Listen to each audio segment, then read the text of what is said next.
3, 2, 1, go. Hello and welcome to Embrace Behavior Change.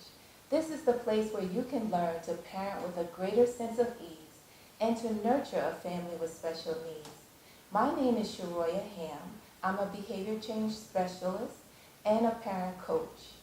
I am so excited about today because I have a special guest with us, and his name is Samuel Njuba.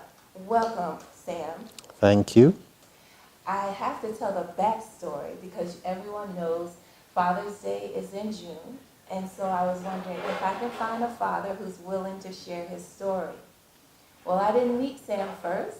I met his lovely wife, and she was telling me such great things about you. I said, do you think he'd be interested in doing an interview with me? And graciously, you agreed. So thank you and welcome again.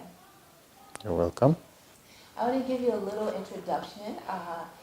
Sam, as profession, he is an electric and computer engineer, right? Yes. And he's here not to talk about his profession, but because he's such a great, dedicated husband of 21 years to a beautiful bride named Julie. And he has three great kids, one Samuel Jr., and he's 19.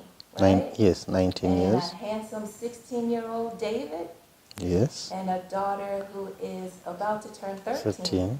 And her name is? Ruth. Ruth, that's right.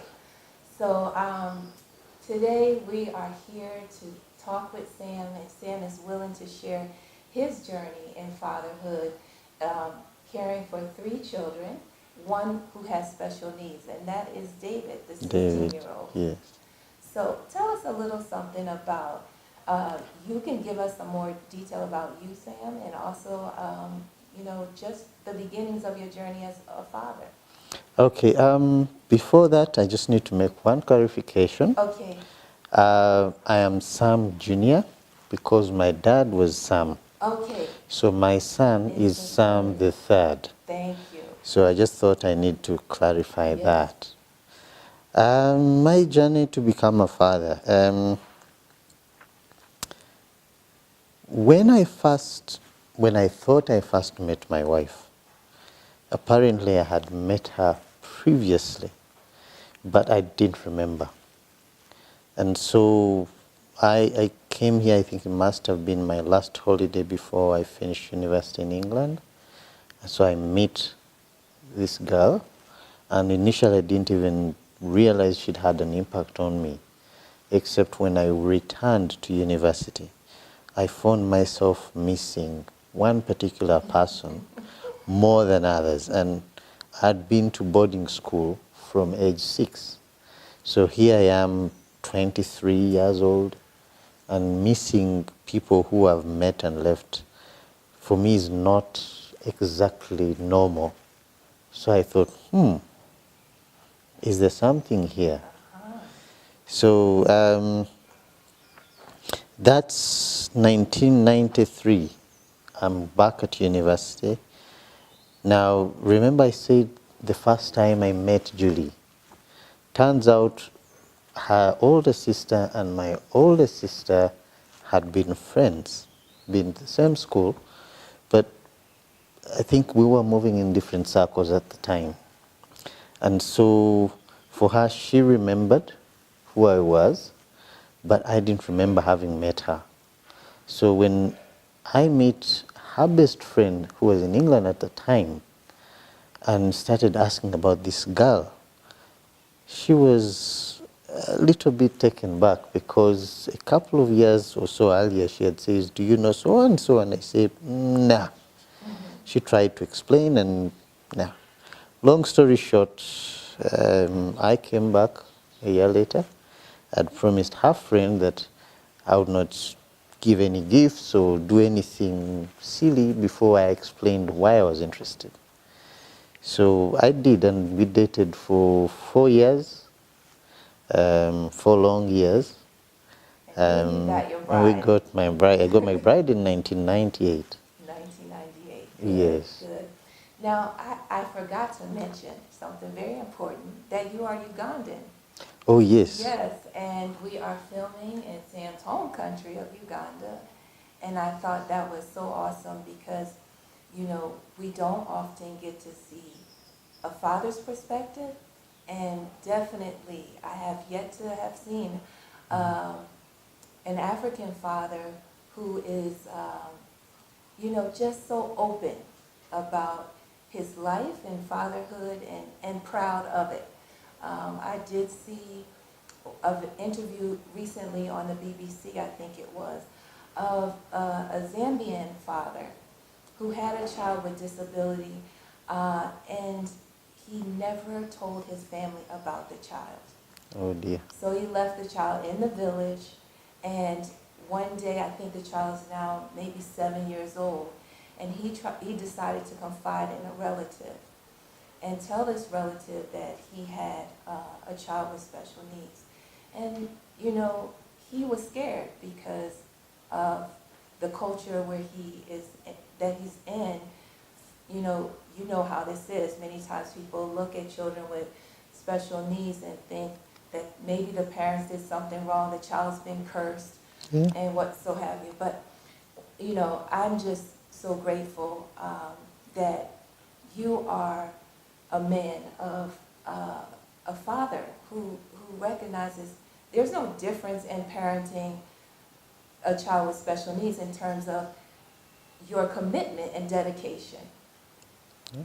And so, Sam, I got to ask you this. You remember the first question I asked you when we met before, the first time we met? Mm.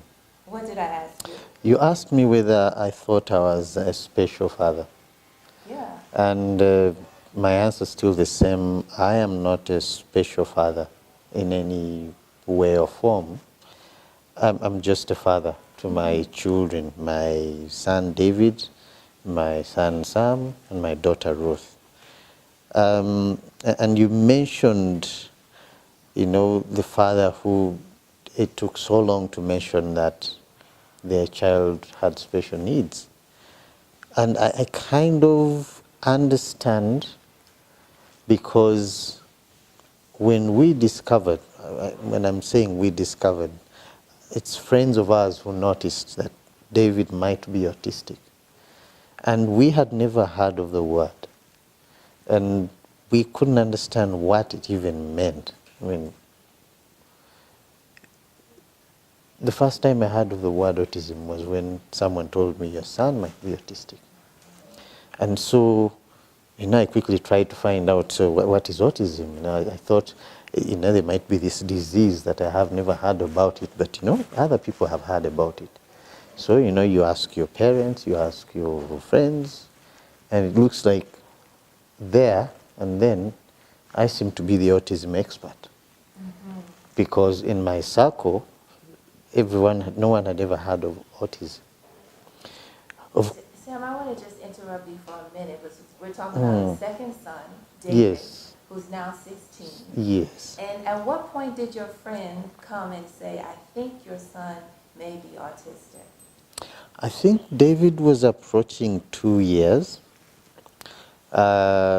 Sam, the older brother, had done quite a lot of things pretty fast.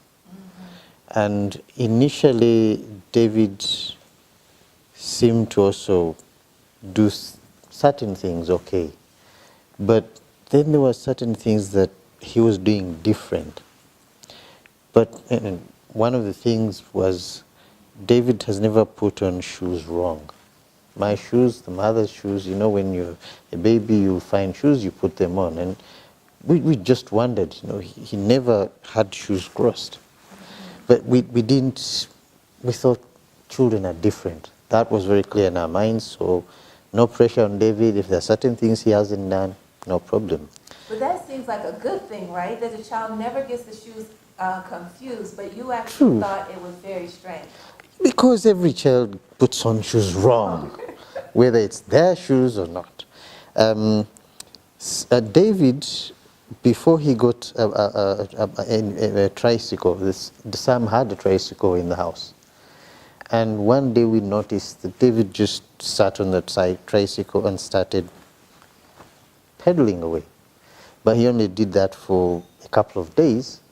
Then he seemed to be more interested in turning the tricycle upside down and spinning the wheel. But we thought, well, he's enjoying himself. What's the problem? Of course, we were wondering, but who taught him how to sit on a tricycle and to pedal? But we didn't think much of it. My wife says she had noticed that David would not look directly at her, uh, try and look away all the time whenever she tried to get his attention. But again, I think I never noticed those details. Yes. Um, So these are common signs with children who have autism. Yes. Just being fascinated with Particular spending things. items or ordering shoes and putting things in order. Yes. And not having that eye contact. Yes. So those things you saw, but did not have that knowledge of autism to make the connection. And we just thought different. We didn't realize that there might be challenges later on in his childhood. At that point, he was still a baby, really. And you could handle the differences. And so we have a friend who's a doctor. And I think he noticed and talked to his wife. Now, it just happened that they didn't have a child at the time. And Sam was there like their adopted child, Sam the first son. So actually, on the village, everyone thought that the other one was the older sister of Sam, because they're always together in the flats. And, you know, if you couldn't find Sam in our house, you knew he was at Auntie Pendo's house. So eventually she talked to my wife, and my wife came and says, well, the girl Candice. I said, okay, well, I thought, yeah, you know, they tell you the child has malaria, we will go to a hospital, the doctor will give us some tablets, and a couple of weeks, you're good. I mean, yeah, I had never heard of this disease, autism. But diseases, I mean, I'm an educated person, my wife is educated, our friends are doctors. And at the time, we're at the age where when you walk into a hospital, you probably went to school with the doctor. So you can actually ask for a proper explanation, not just doctor-patient. You can sit down with a friend. Of course, as we started, I mean, the first sign that this is not a simple matter was when Moses, our friend who is a doctor, says, well, I am going to recommend you see a child psychiatrist, I believe. So, and I'm thinking, are you saying you can't treat David? Because he had already treated us. As in, you know, that we went to the hospital where he worked, and it was always, yeah, you go, Dr. Moses will get you some medicine and you're good to go.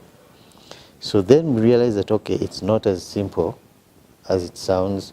The more we started looking into autism, the more we realized, oh, this is going to get complicated. The man in me is thinking, it's going to be costly. Wow. So after you realize there is a deeper issue, another underlying issue, and it's going to be bigger than just giving him a pill. Yes. Your first thought was, it's going to be expensive. It's going to be expensive. Yes. And that's why I love about this interview, is seeing it through a man's eyes, a father's eyes, because usually you do play that role of being the provider. And so it is, I want fathers out there to recognize, you know, that's a real feeling and emotion. And it's okay to be right there in that place. But so now tell us how it evolved. How did you move past that fear, and what was the next step? Personally, I came to terms with it fairly quickly. I'm the kind of person who says, okay, we have a problem, what can we do about it? Is there a solution? Once it was pretty clear that there's no pill that's going to solve this, that this might be lifelong, I said, okay, so there's no point in me looking for the next doctor to give me a different opinion. Not everyone agreed with me in the family. That's rare, Sam. I have to say that someone can accept that diagnosis the first time. I know you said that's part of your personality, but would you also say because initially the advice came from a doctor, your doctor friend, and so Yes. actually the second one was confirmation? The second one was confirmation, and I actually knew the doctor we went to see. Okay. She had been a couple of years ahead of me in the same school, so it wasn't like I was hearing the diagnosis from strangers. It was from people I knew, Okay. and I guess I never had any reason to doubt what they were saying, because why would they give me the diagnosis? Yes. There was no reason for them to. And so I accepted. Not that I knew what to do, but I accepted. I like that you made that difference. Yes, because You even accepted, today, you're like, okay, this is what it is, but I still don't know what I to still do. don't know what to do. So how did you begin to take the next step to know how to care for your son properly? That was a long journey. I must accept that's probably been the more difficult part, because as we started to read around autism, as we started to ask the people we thought would know, you know, internet had started coming. I'm a computer engineer by profession, so I thought, I'll Google it. I mean, I was Googling before people were Googling. And so, you know, I'm reading, and there's so much confusion, so many different theories. It was difficult because even the fact that autism is a spectrum, so you don't have two autistic people the same. You cannot pick a template and apply. One person might speak, the other might not speak. So those are the challenges we had. The biggest challenges we had, we realized later that David could not communicate with us. And when he couldn't communicate with us, he got agitated. And sometimes he actually got violent, really violent. And probably because he couldn't make simple communication work with us. It is And so true because everything we communicate is really to say what we want or yes, we don't want. So yes. imagine when that's taken from us, how do we express that? And if you're 2 years old, I can imagine. I mean, Yes. we talk about terrible tools for people without autism. So I can imagine if you're ready, you're at that age when a normal child will be quote unquote difficult, and then you have the challenge, you can't even say no, you know. So Sam, I know many families struggle with this. They have a child who has difficult behavior and then people don't want to be around.